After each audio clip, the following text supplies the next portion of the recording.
Hello po. Nagbabasa ako ng mga comment at isa yung nasagasaan ko doon ng basa, yung sabi ay napakahigpit ko naman daw po sa aking mga kinakain. Yun. Kumbaga, strict.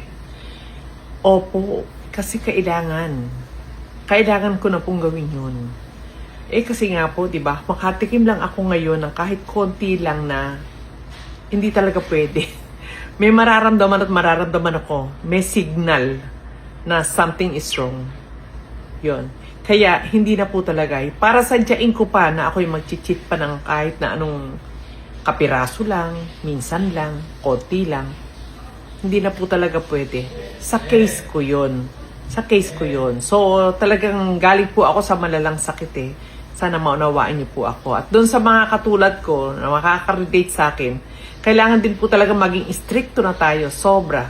Strict at clean talaga ang ating mga kakainin at ang ating mga, yung lifestyle natin. Kailangan kompleto tulog at nag-exercise tayo.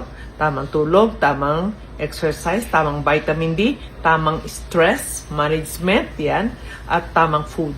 Yes po, pero talagang pwedeng manormal po talaga ang mga sugar natin, pati ang mga BP natin. At talagang mga lab results natin, pwede siyang mag-normal. Basta nasunod ng tama yung strict at clean low carb. Dinidiin ko lagi yun. Clean na, strict pa. Para sa mga may diabetes, lalo na mga naka-insulin. At ang daming sandamakmak na mga oral meds at marami na ring mga komplikasyon.